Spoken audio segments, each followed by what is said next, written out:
Okay,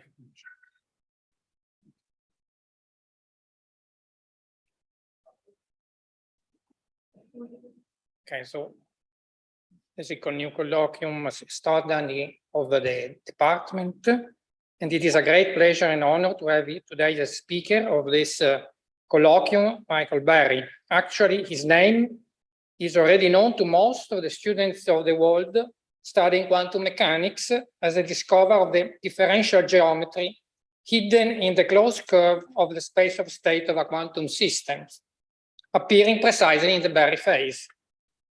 Barry obtained his PhD from the University of St. Andrews in Scotland, then became professor at the University of Bristol and is a fellow of the Royal Society. Among his awards, out of an impressive list, let me mention the Maxwell, Dirac, Gonzaga, Kapitsa Medal, the Dirac 1 awarded in the ICTP in Trieste, the Lilienfeld-Wolf and Pauli Prize, some of them in physical and some in the mathematical area, proving his interdisciplinary interests in the research.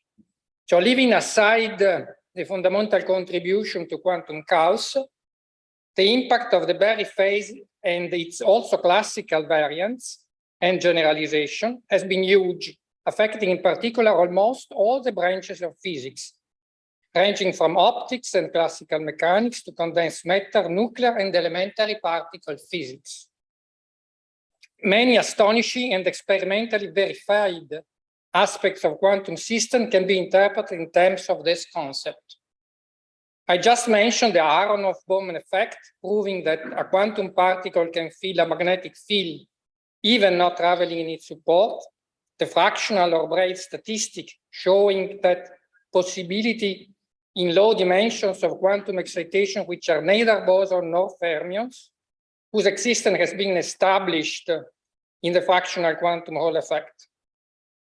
Also, in quantum field theory, it has been interpreted in terms of the Barry phase, some anomaly, the phenomenon of the disappearance of classical symmetry in the quantum version of a field theory. So now we have the great opportunity to hear Barry himself to introduce us in the new territory of physics, which he opened to our understanding of nature, with, as in the title of the colloquium, geometric phases old and new. Please.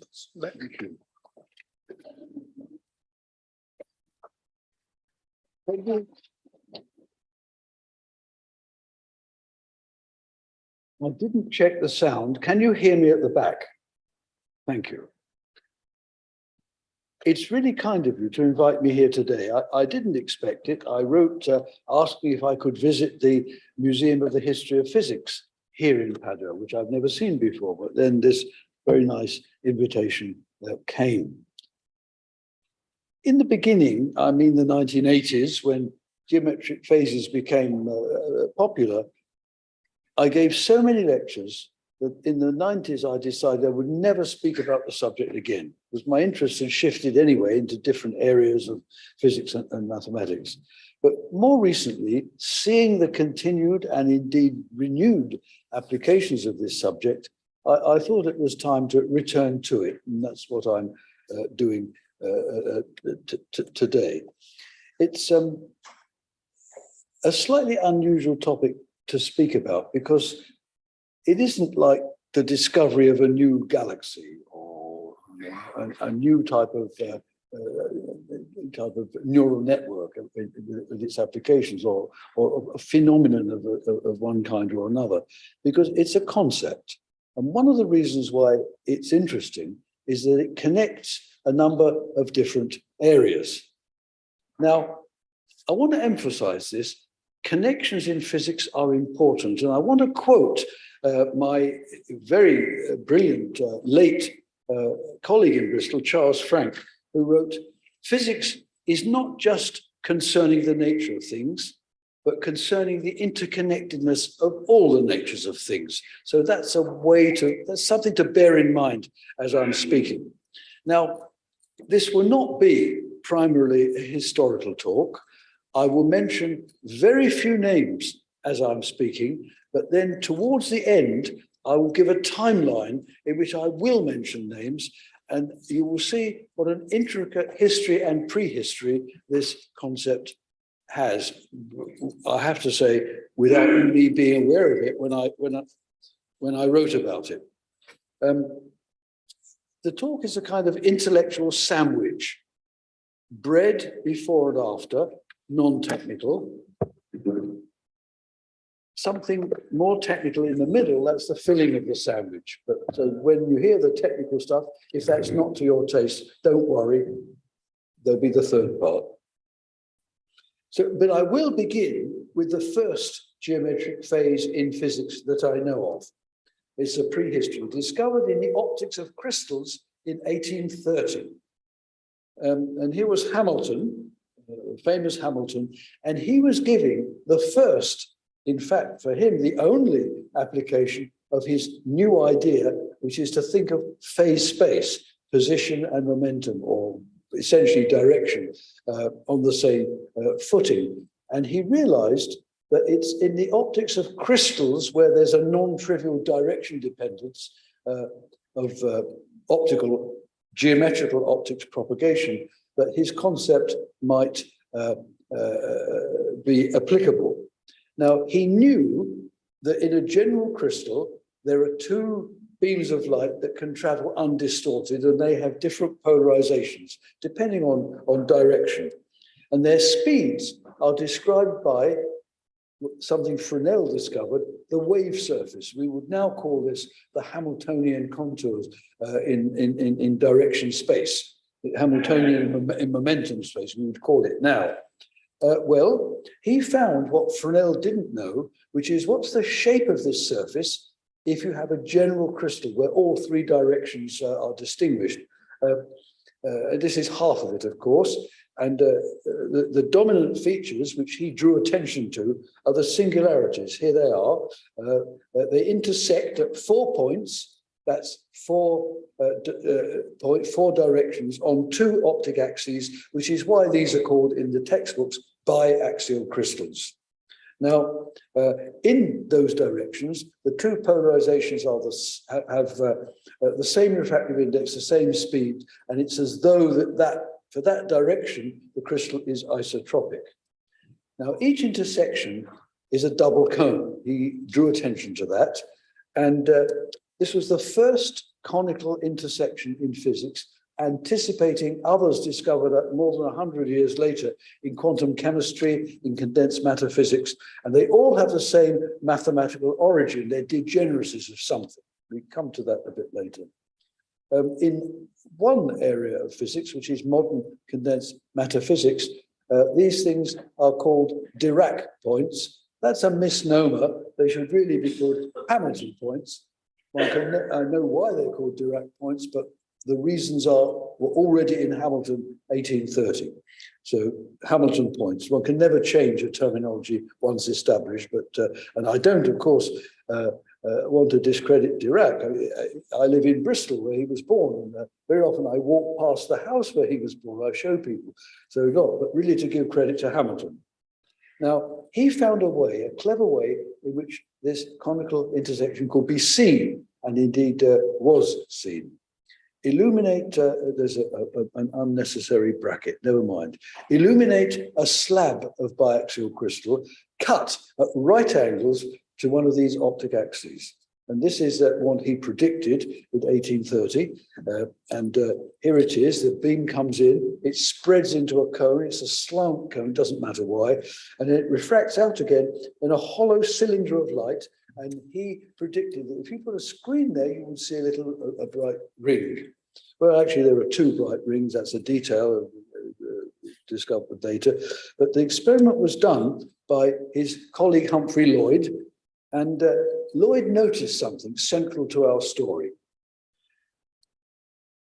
The light is linearly polarized with a direction turning 180 degrees around the ring there.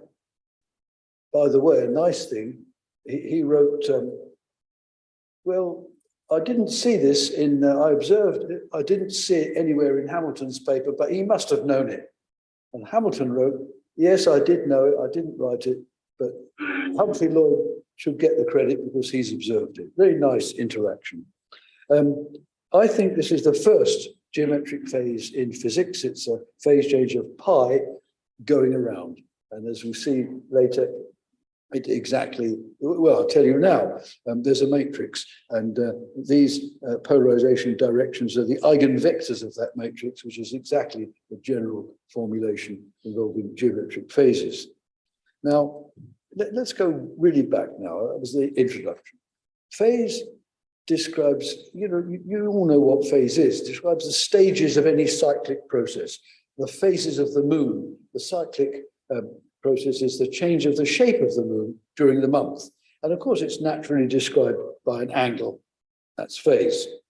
The geometry, well, it's geometry understood by Gauss in about 1800, parallel transport in the presence of curvature. Imagine that I have a javelin, here it is, and I'm standing at the North Pole, and there it is, and it points somewhere. Now, and what I'm doing is I'm moving now to the equator, and the rule for the javelin is I'm never ever rotating it about the vertical. Right, never. Nevertheless, it does turn. And if I go to the east and along the equator and back again, by the time I've come back, it's pointing in a different direction. This is the parallel transport. Parallel means never having rotated. It's the best you can do on a curved surface. It's turned by how much? Well, by the solid angle of the path. That's the area on the sphere of the path that you've taken. Now, there it is. This is global change without local change, a turn without any rotation. Good. You all know about the Foucault pendulum, where it swings back and forth, but the plane of swing turns as the Earth rotates beneath, and it drives the local vertical, which is the axis of the pendulum. And this turn is a measure of the curvature, or equivalently a measure of the of your latitude. It's 1 minus cos theta, where theta is the latitude. Okay, underlying this is something more general, anholonomy, that mathematicians call holonomy with historical ignorance. Something returns after a cycle, the position of the javelin or the axis of the pendulum, but something else doesn't return, the orientation of the javelin or the swing plane of the pendulum. And there are familiar examples of this. Here's the cat, which you drop upside down. She has zero angular momentum. You don't give her any twist, but she turns through pi very quickly as she falls. And she does it by changing her shape. She makes a cycle in the space of shapes, after which she's turned, but has never been rotated because there's never any angular momentum. There's no torque acting on her. There are various ways to see this. You can have a model cap consisting of 2 parts, and you start by twisting, and you keep twisting. You start by bending. Here we are. Then you start twisting, and then you unbend, and sure enough, she's upside down. But none of those processes involve a change of angular momentum. Even more clearly, you can see this comb, which you bend, and then you twist so the top becomes below, and then you unbend, and once again, they're upside down. So many ways to see this. Another anholonomy, something changes, the shape of the cat changes and then comes back, but the orientation in space doesn't, is when you park your car in a narrow space. In Italy, you're very good at doing this, but suppose you do it badly and you find yourself at some distance from the curb. Well, you perform a series of maneuvers, steering and driving. They don't commute with each other. If they did, you could do all your steering in the garage before you left home. Okay, so here you are, you steer and you reverse, and then you come forward and you find you're a little bit closer to the curb. Okay, and that anholonomy is the sideways shift. You have done a periodic sequence of maneuvers. generally you have to do more of them than you anticipate. And the reason for that is that this small shift is an area in the space of driving and steering. If you have a distance epsilon in front of you, which is all that's permitted between the two cars, the number of maneuvers to get close is of order 1 epsilon squared. It's always more than you think to make these maneuvers. Well, now, the geometric phase is a combination of these two ideas in the physics of waves, in particular optical or quantum waves. Okay. Now, the phase is the phase of waves as they oscillate. Now, wait, you forget, waves are fundamental in physics, and phase is their distinguishing property. So you really should know everything about phase. The Holonomy is it's cyclically and slowly, we come back to slowly near the end, changing the conditions of the waves while they're oscillating fast. Okay. In light, that's changing its state of polarization by putting various polarizing elements in the beam, and in quantum waves, cyclically changing the forces that act on molecules, atoms, neutrons, or electrons, or whatever. Now, you have to distinguish the dynamical and geometric. The dynamical phase describes the oscillations that take place, even if you don't do anything, the ordinary exponential of minus I omega t, common to all waves.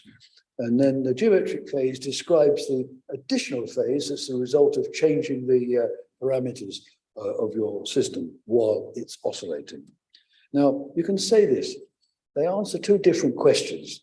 The dynamical phase answers the question, how long did your trip take?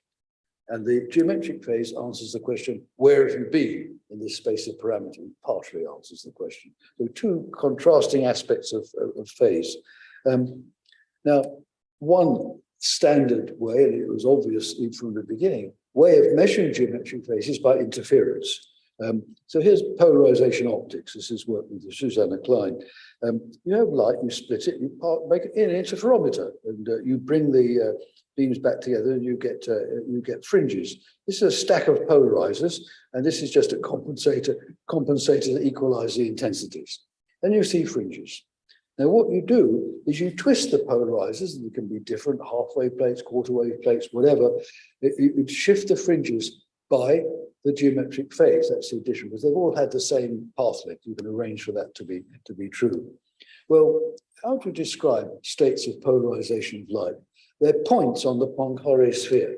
So here it is, North Pole, circular, let's say, like,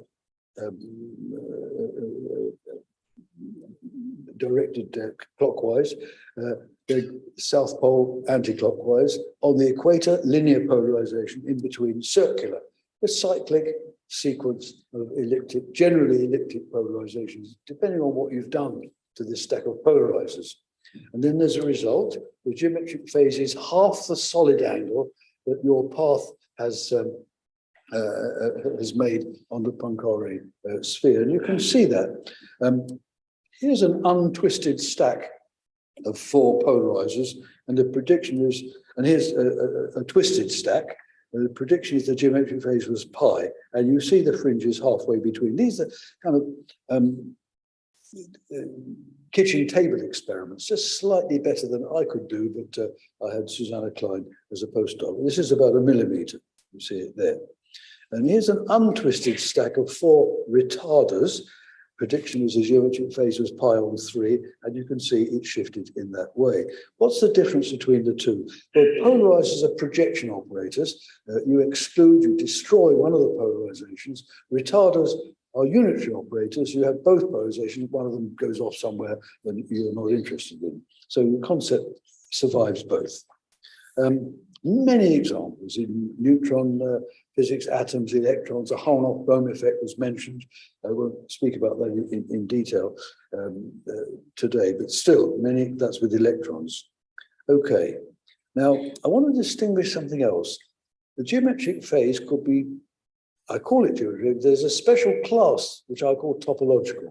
And what that means is that geometric is if the phase can take any value, like the solid angle, as you change parameters. Topological, if the phase is independent of the path, provided it includes something. And I said I wouldn't speak about Holonomy Bourne, but that's one example. There's a line of magnetic flux with electrons, and provided you enclose the flux, it doesn't matter what the size of your circuit is, the geometric phase is the same as what they predicted long ago. Or the pi phase, 180-degree phase, the conical refraction phase, example I gave, where you enclose a degeneracy of something. We'll come to that a bit later. Now, I want to speak about the deepest question mark application, physical application of the geometric phase with Jonathan Robbins. And that's to understand the spin statistics connection, which is that if you have a particle of spin s, it could be half integer or integer, and you exchange them, or more generally, you can permute them. The state requires a phase, a sign, -1 to the power 2s. So it's no change if s is integer, s is half integer.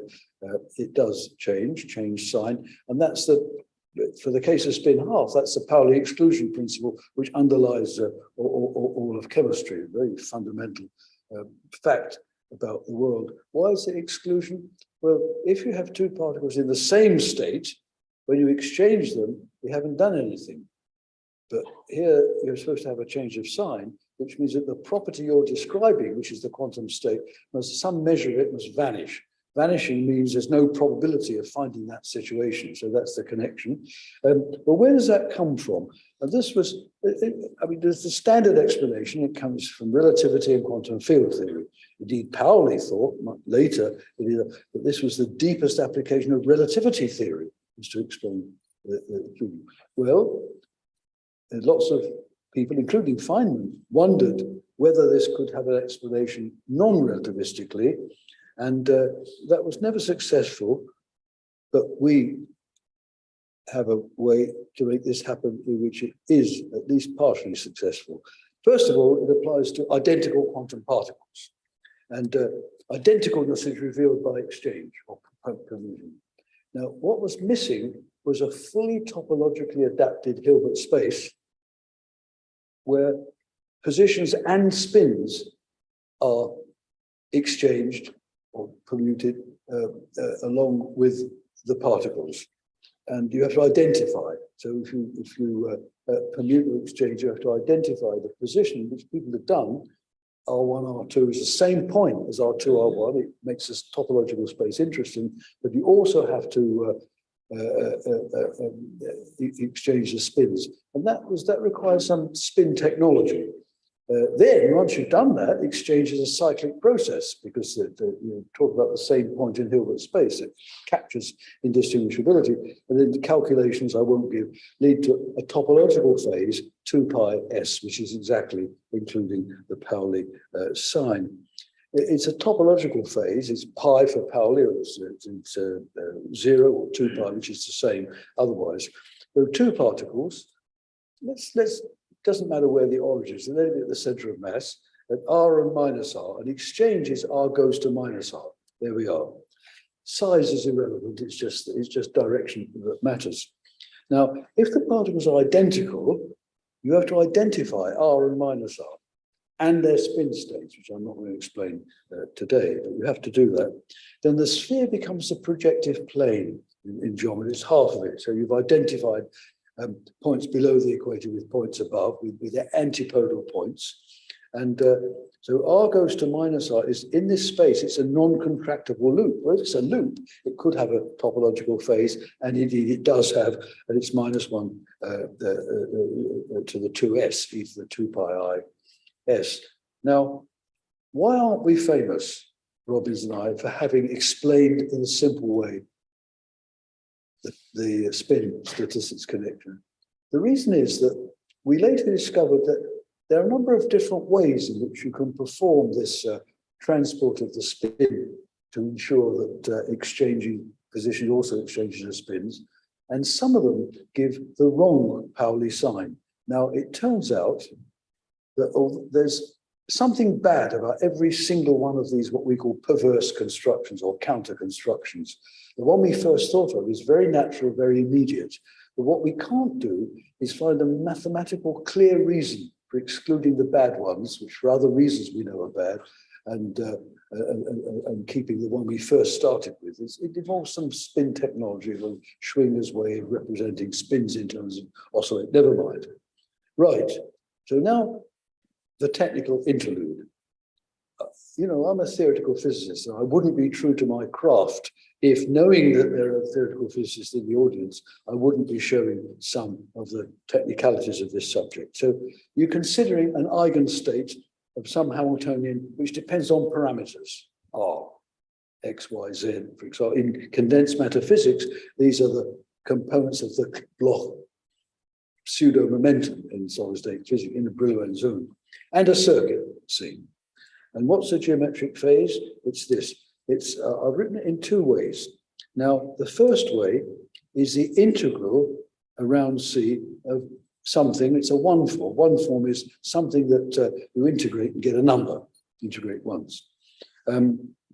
Or from Stokes' theorem, integral around a circuit is the curl of the integral of a vector through some spanning surface.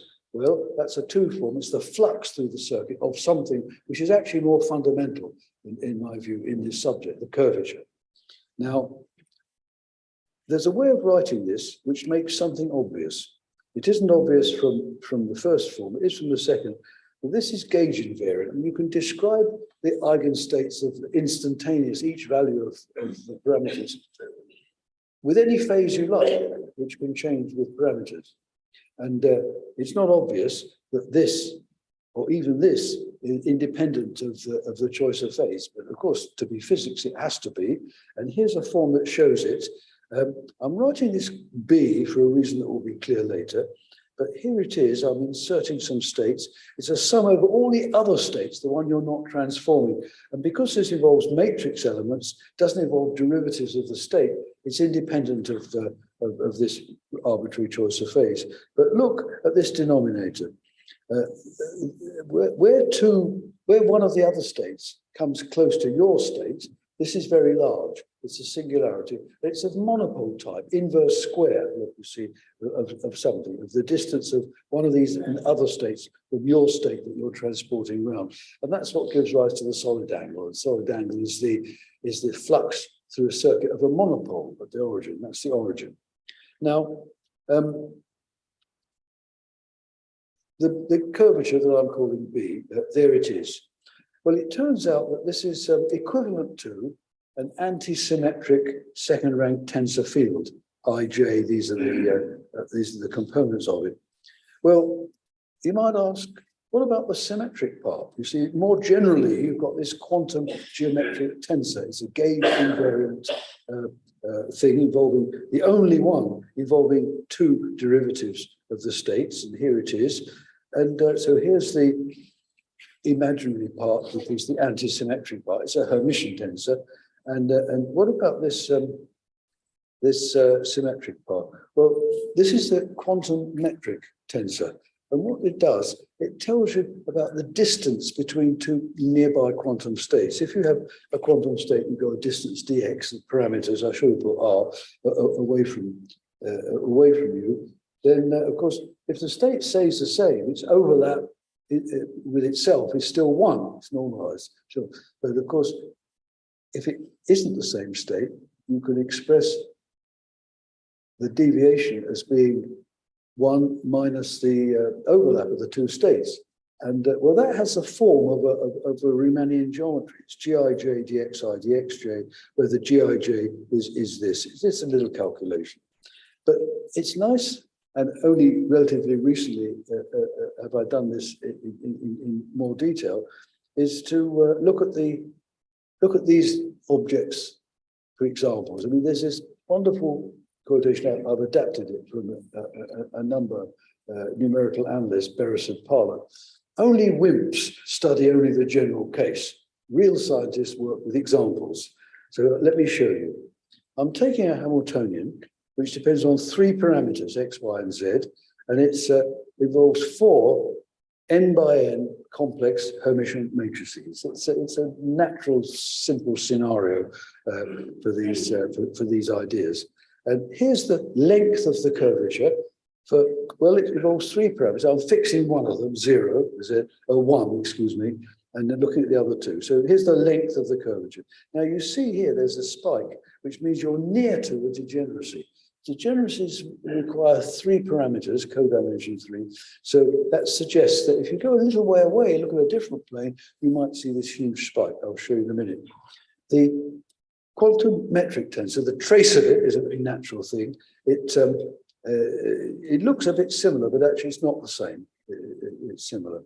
Now, I'll just show you. You go a little way away and look at this metric curvature, and sure enough, 1.294, you see it's really sharp spike. That's where the singularity rises to huge values. There we are. Now, with Pragya Shukla, who's visiting Trieste, I think he was here today, we worked out what is this behavior typically? What's the probability distribution of the length of the curvature vector for random states of a parameter-dependent Hamiltonian? Pick a parameter at random and ask, what's the probability? What is the curvature? What's the probability distribution when you choose different Hamiltonians at random? Typicality, structural stability, genericity, universality. Mathematicians and physicists describe this type of study in a number of different ways. Well, it's a calculation. It's similar, n equals 2 by 2 matrices, 3 by 3 or greater. It condenses very rapidly onto something a bit similar. But they decay as 1 on c to the 5 halves, and that scaling comes from the codimension of degeneracies needing 3. It doesn't matter how, it's a scaling law. So here it is for n equals 2. It is a nice formula, and choosing the mean value 1. But larger values, greater than or equal to 3, there's a scaling relation involving the mean, but here it is. And this, the average value depends on n, doesn't matter what, it depends on the average of the matrix cell, doesn't matter about that. And here's the function. It's a function, universal function, comes from the calculation. There it is. And you can compare, you can do a numerical simulation. We did 10,000 sample Hamiltonians taken at random in this 3-dimensional space. And here we are, it agrees, not absolutely perfectly, but these are fluctuations which go away. The different sizes of matrix, n equals 2, and then the n equals 3 or greater. There's a technical reason why 2 is different from the others. But I'll tell you exactly. For n equals 2 states, your state only has 1 neighbor. For n equals 3 or more, your state has 2 neighbors. And that dominates the statistics. Okay, and the metric tensor, well, a trace of it. I'll just show you it for n equals 2. There's this nice exact formula, and there it is, agreeing beautifully. However, if you look at the general n, the behavior G is the trace, near the origin gets smaller and smaller as n increases. And when n is infinity, and we've checked this on the computer, it's exponentially small in G. So it's saturated very, very quickly. There are mathematical reasons for that. Good. End of technical interlude. Now, let's go beyond this, what I'm calling adiabatic, which is the slow change of the parameters. You see, these parameters, I've talked about them as parameters you can vary macroscopically, and sometimes they are. You're on a neutron diffraction experiment, you can just turn the knob and change the conditions. But one shouldn't forget that there's really no distinction between a parameter and a dynamical variable. And often that's not important, but in some cases it is. As I said, it results from cyclically changing parameters, but they're physical variables too. And as everywhere in physics, the system, including its geometric values, must react back on the parameters that drive them. Now, very often that's insignificant. You're not interested in the geometrical phase of a big piece of neutron diffraction apparatus in your lab. But in some cases, it is important. And this back reaction, it's important in the physics of the quantum physics of molecules. See, in a molecule, the nuclei are heavy and slow, and they can be considered as slowly changing the environment of the electrons, which are light and swift. And very, very commonly, in chemistry, people use the Bourne-Oppenheimer approximation. That is, the nuclei hardly move while the electrons solve their Schrödinger equation, and their quantum energy levels depend on the positions of the nuclei. It's vibrating or whatever. Now, those electronic energies act like a force field. It's called a potential energy surface in chemistry, acting on the nuclei, while they slowly evolve to find their energy levels, the nuclear levels very closely spaced as part of the big spectrum of the whole molecule. That's what's commonly done. Now, this approximation depends, as you will understand, on a separation of time scales, slow and fast. Now, it's threatened when the electron energies get close together, so that transitions between them are slow, like the nuclear motion, and especially where they coincide at degeneracies, which are precisely where geometric phases originate. And that means that here you have a two-parameter space, for example, of sodium-3 molecule, and here are the different shapes surrounding a symmetric shape where the electron energies, depending on the shape, have a degeneracy. Well, as the nuclear shapes make a circuit around this often symmetrical shape where you've got a degeneracy, the electrons gain a geometric phase of pi. But for the whole wave function to be single valued, the nuclei around this cycle must also have a geometric phase of pi or minus pi, which is the same. And that has to be incorporated if you use this way of solving the quantum mechanics of the nuclei. And it has an effect, this to make the molecule wave function single valued. It's a topological shift, and it affects the quantum spectrum of the nuclei. They're proportional to a half, 3 halves, 5 halves in some representation, instead of 0, 1, or 2. And when experiments were done, it was found that you can't index the pseudo-rotation levels, as they're called. It's called pseudo-rotation, unless you use half-integer quantization. It doesn't work otherwise. Now, this is a very special case. Is it pi? Because in the relevant representations of molecules, the Hamiltonian is real symmetric as opposed to its general complex omission. But what about the general case? Well, that phase also reacts back on the slow physics that drives it. And this reaction, it's the first step beyond Bourne-Oppenheimer, is a force of magnetic type, geometric magnetism, on the slow variables proportional to their speed, of course. And what is that force of magnetic type? The effective magnetic field of reaction is precisely the curvature.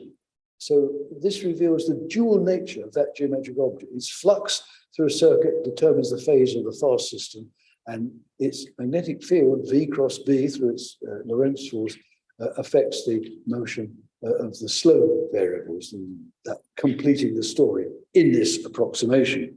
But just to see a cheap and dirty way in which you can see that this arises, you've got a total Hamiltonian, which is kinetic. These are slope nuclear positions, and some fast Hamiltonian electron positions, Coulomb forces in the nuclei, whatever. The fast eigenstates, instantaneous eigenstates, are the N's and the E's. Now, the cheap and dirty way to find the effective Hamiltonian governing the slow system is simply to take the expectation value of this Hamiltonian with respect to the fast states. When you do that, because of the P that occurs here, P is minus I grad, this acts on the position dependence, the parameter dependence of the fast states, and it gives rise to this, which is the following. This is Bourne-Oppenheimer, P squared, and the nuclear and the electronic energy levels. But beyond that, there's this magnetic gauge potential whose curl is the curvature, proportional to Planck's constant. That's the geometric magnetism. But there's also an electric gauge potential, which is smaller, which depends on the trace of the other part of the quantum geometric tensor. So there's a nice completion in this little picture. And by the way, it turns out that the effective potential here has this property of being always repulsive near degeneracy. So it sort of acts to protect the Bourne-Oppenheimer approximation. Now, you can see it in light. This was separately predicted, and it's the following. Here's a coiled ray of light, one of the standard experiments to see the geometric phase. It drives the polarization. Here's, let's say, linear polarization. You come back, your coiled ray is in the same direction as before, but the polarization has shifted, and it's by the geometric phase. Well, what does geometric magnetism do? It acts on the coordinates and shifts the fiber. It has to be free to move, of course, sideways. It's driven by the tangent along the ray, and this was observed, this shift of the ray sideways. So that's an example of geometric magnetism, and it has different names. The spin orbit effect of light, the optical Hall effect, the optical Magnus effect, has different names, but it's all basically geometric magnetism.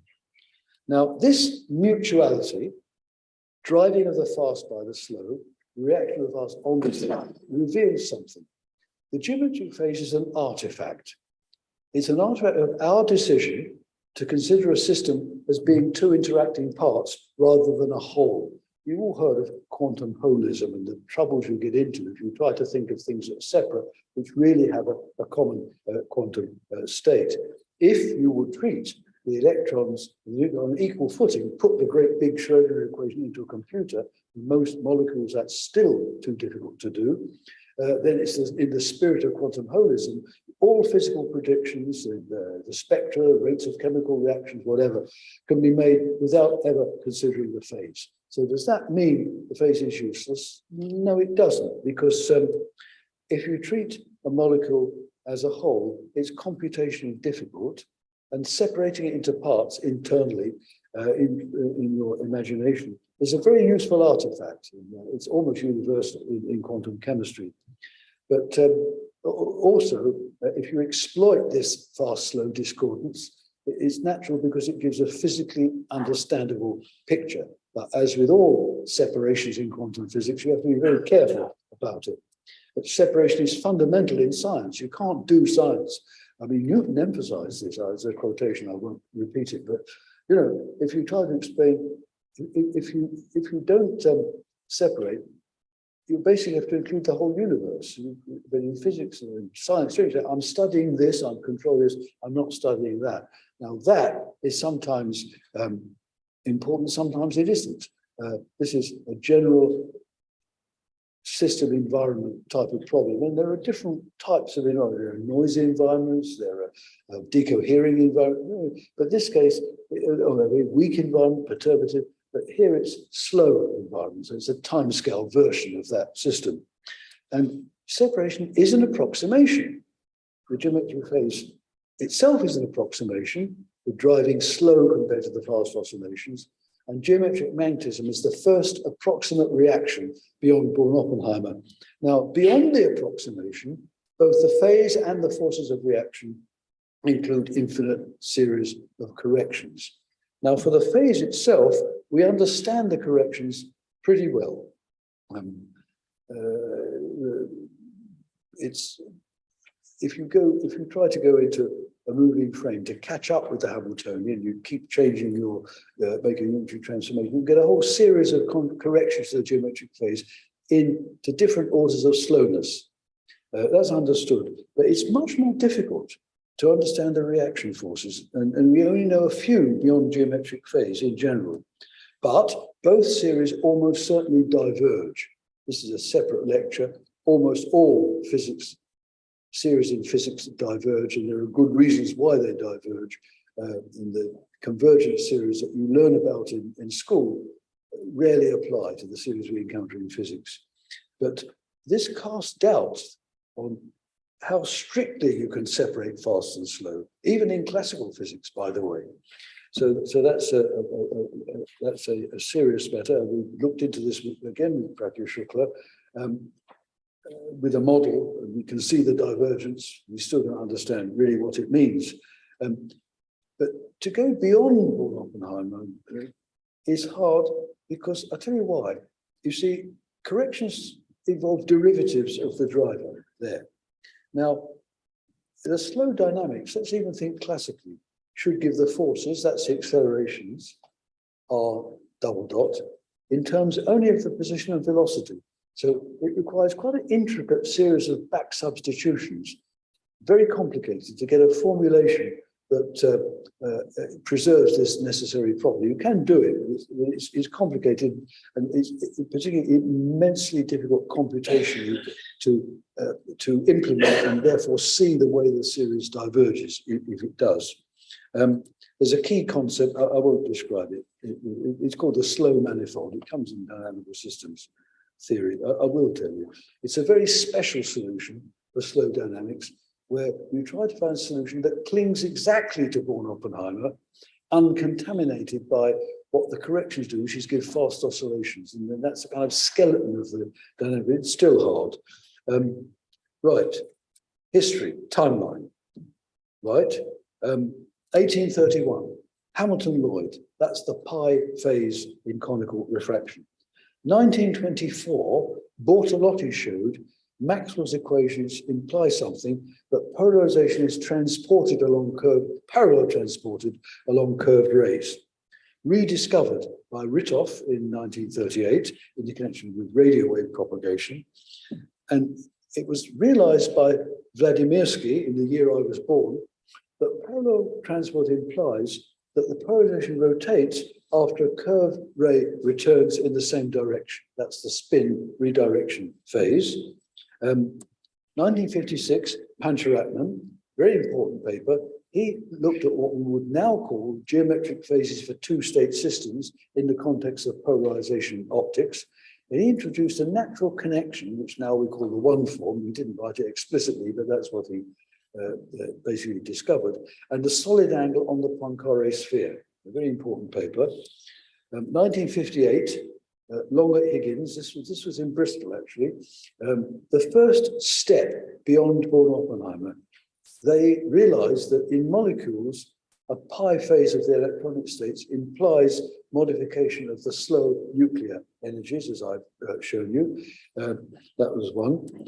The same year, also in Bristol, Holonomy and Bourne, seemingly not realizing that they were studying something very similar to these other people, also in the physics department, the geometric phase for electrons from an inaccessible line of magnetic flux. Electrons go around and you get a phase change, which was measured soon after. Completely separate. Budd and Smith, for radio waves in the ionosphere, they realized that the phase is important in determining interference of different rays that reach the same detector. From the same antenna, let's say. But then they found that they call this phase memory. Basically, it's the optical path length. But then they realized from the mathematics there's an additional thing called additional phase memory, and it's exactly what we now call the integral of the one form along the radio wave path. So again, that's an anticipation. Very important, Mead and Trulla in chemistry. They generalized Longer-Higgins et al. By understanding that what we now call the two form, the curvature, acts as a magnetic force on the nuclear motion. So that's a very important anticipation. My paper, written in 1983, I was ignorant of everything that had gone before. I learned about Mead and Trulla just in time to put a reference to it in the paper. But what I did was to understand this general phase for slowly driven quantum systems, emphasizing the importance of closed circuits, and therefore gauge invariance, and degeneracy, the monopoles, and emphasizing in particular the two form. And the natural origin of all these concepts in the time-dependent Schrödinger equation, because I'm in Bristol too. Then Barry Simon, very important paper published in response to mine, showing that there's a connection with the quantum Hall effect in condensed matter physics and with fiber bundles in the Chern class of differential geometry. Wilczek and Z, 1984, they found the counterpart of the geometric phase when you've got some symmetry that implies that around your path, you've got a family of degenerate states. It's then a matrix that reappears and it comes back to all the same states come back, but they can have transitions between them that have taken place. They can have different populations. So this is the non-abelian geometric phase, as it's called. My colleague John Hannay realized that if you have non-chaotic classical motion, the corresponding to the geometric phase are previously unanticipated shifts in the angle variable of the action angle variables of classical dynamics. Aharonov and Anandan removed the slowness restriction by showing that what really matters is not how you make the transition, how you make the state return. You do this one way is by doing it slowly. It's a diabatic theorem, you don't have transition. But what really matters is whatever you do, if you have a state that returns exactly, however you've made that happen, there will be a geometric phase in what they call the projective Hilbert space. It doesn't destroy the illusion because it still remains the case that the slow change is the simplest way to make the state return to itself without transitions to another state. And with Jonathan Robbins, the same I mentioned him earlier, we looked at classical and holonomy for chaotic systems and completely separately the application to spin statistics.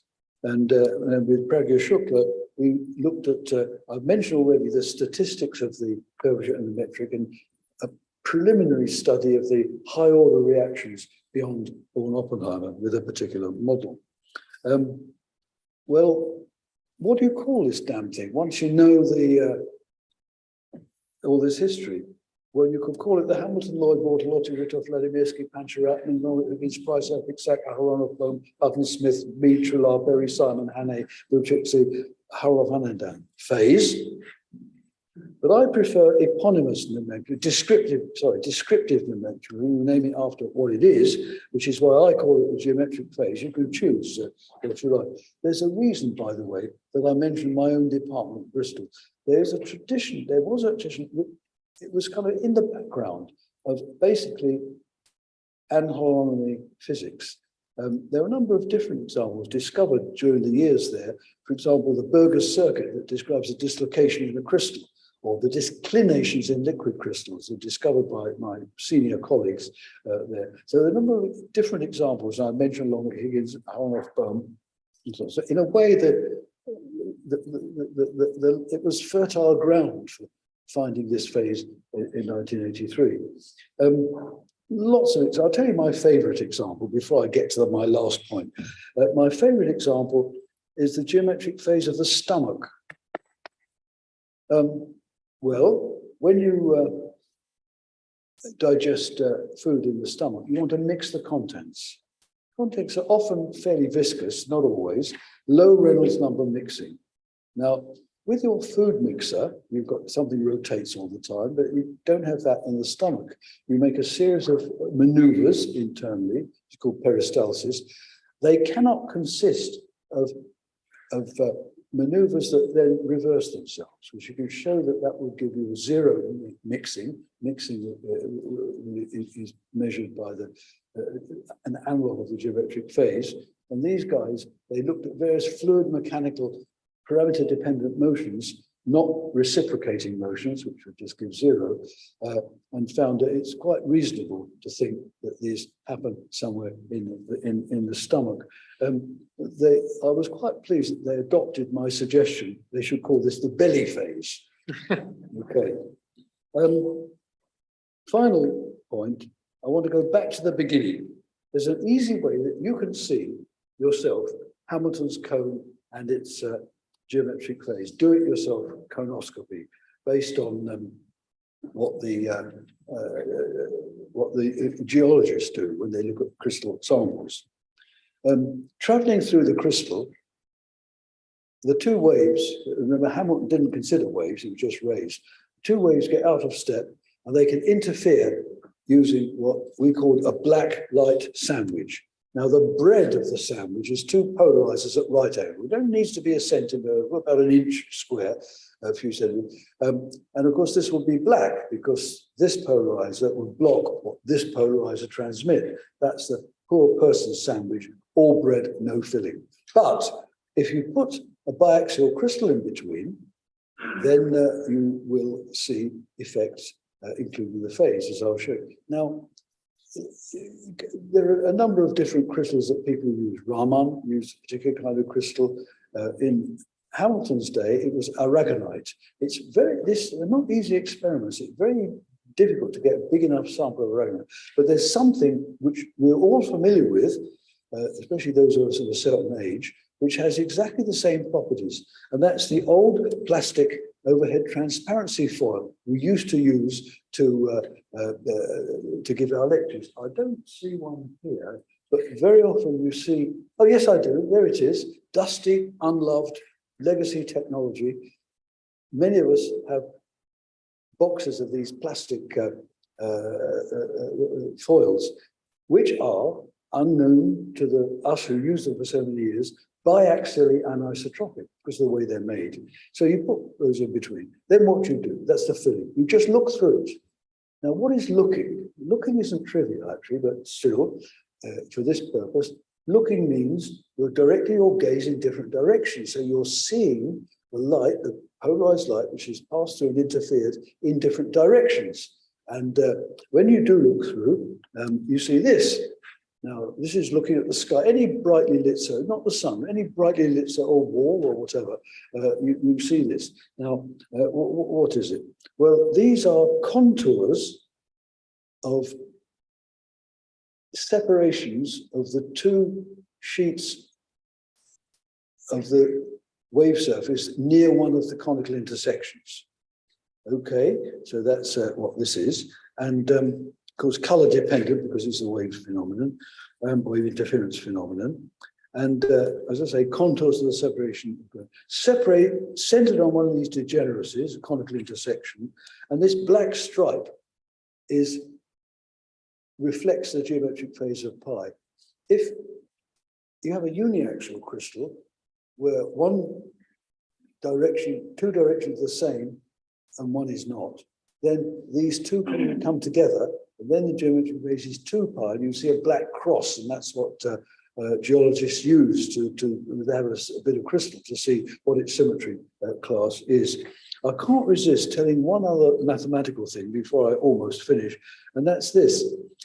Every point in this picture is represented by a 2 by 2 matrix. You have wave coming in, which is the electric for EX, EY, out comes EX, EY, a 2 by 2 matrix inside.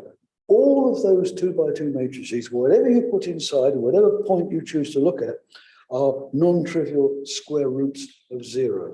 What does that mean?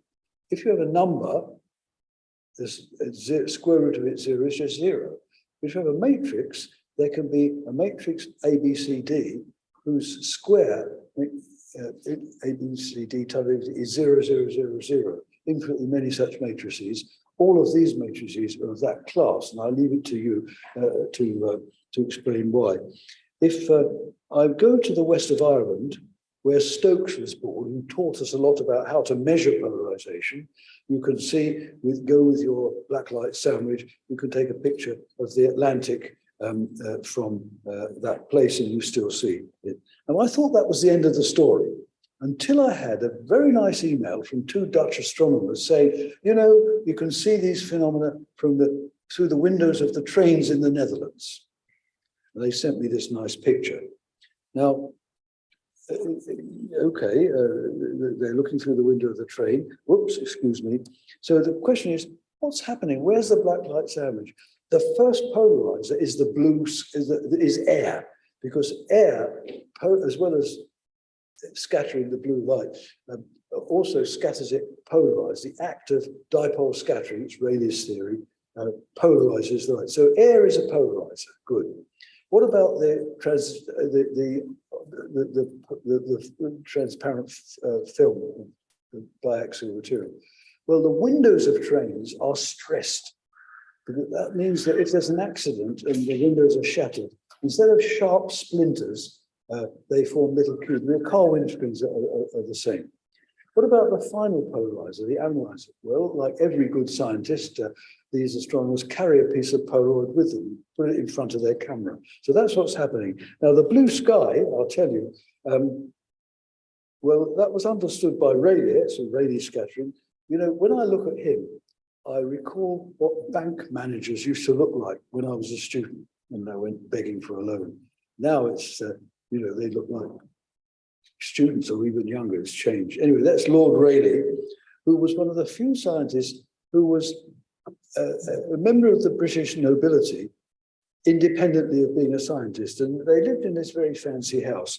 Now, in this very fancy house, that he adapted that wing to do his many experiments in many different areas of, including getting a Nobel Prize for discovering argon, by the way.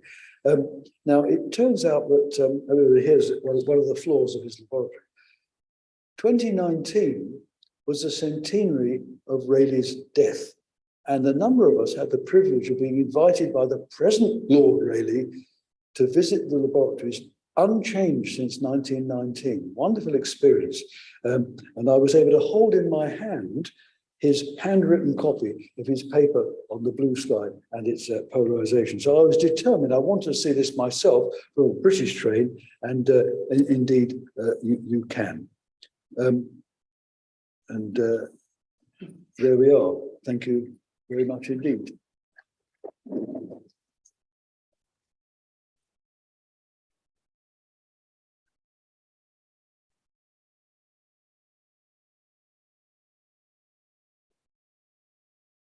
Well, thank you very much for this broad view, inspiring and fascinating of the geometric phases. And now we're open for questions. Also, people from online, they can ask questions. Yes, let me say something. I don't hear very well, so it might be that if you speak without a mask, it slightly helps. But otherwise, I might ask you to repeat to me what the question has been, but I will try.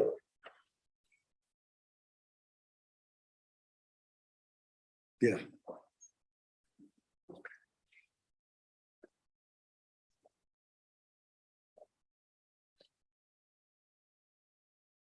Thank you for this very nice talk.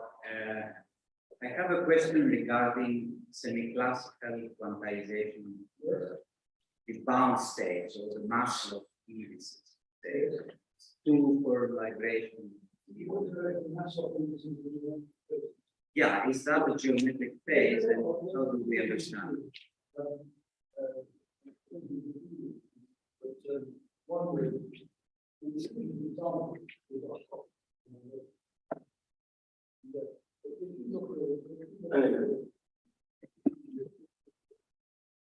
You think that during the conflict, playing around the two terminals, each one in the other, and then, of course, once you're away from the real axis, the non-Hermitian, right?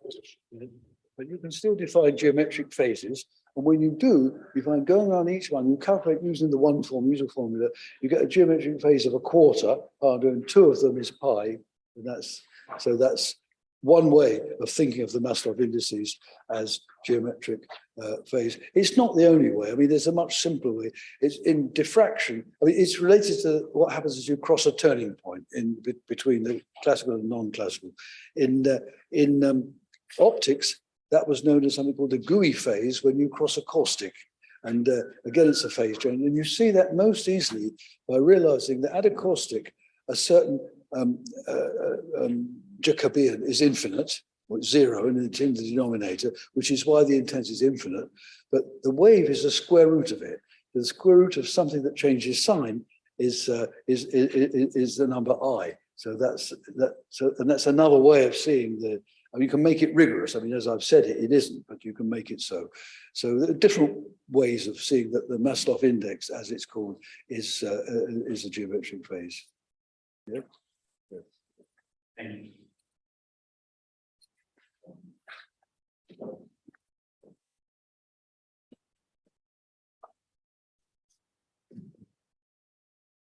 I see you have shown that it's been on part because it's somehow related to the geometric phase.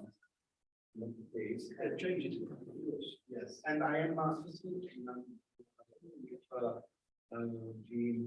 so-called orbital angular momentum line is somehow related or could be related to the geometric phase. Yes, if you imagine an optical fiber, a multimode fiber, which has one of these Gauss beams going through it, which has an orbital momentum m, which can be any integer in addition to the polarization.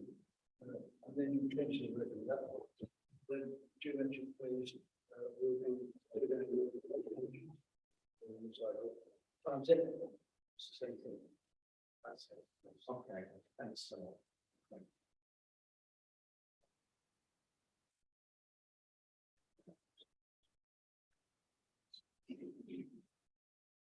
There we go.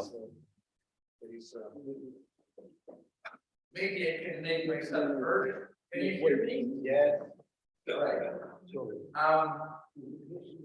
I like very much the analogy.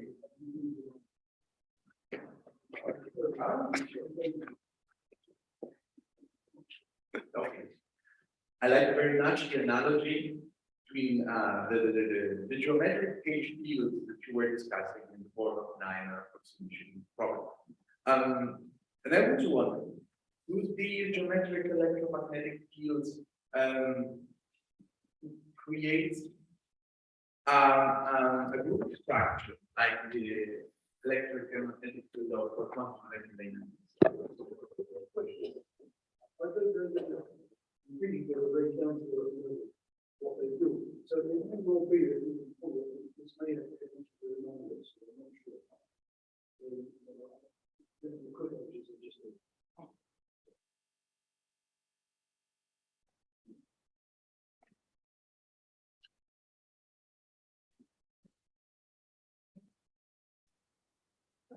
Questa è una curiosità mia.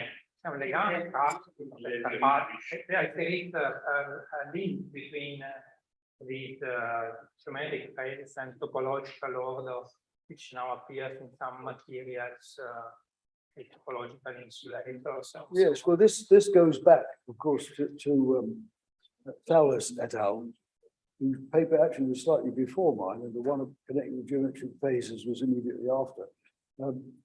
Which is that the key quantity there is a curvature that appears in expressing the resistivity on whatever. So that's the best I can say. I mean, I know that's the basis of it. The details I've seen the papers, and I haven't followed them, but it's the curvature. It's the crucial concept there. Yeah.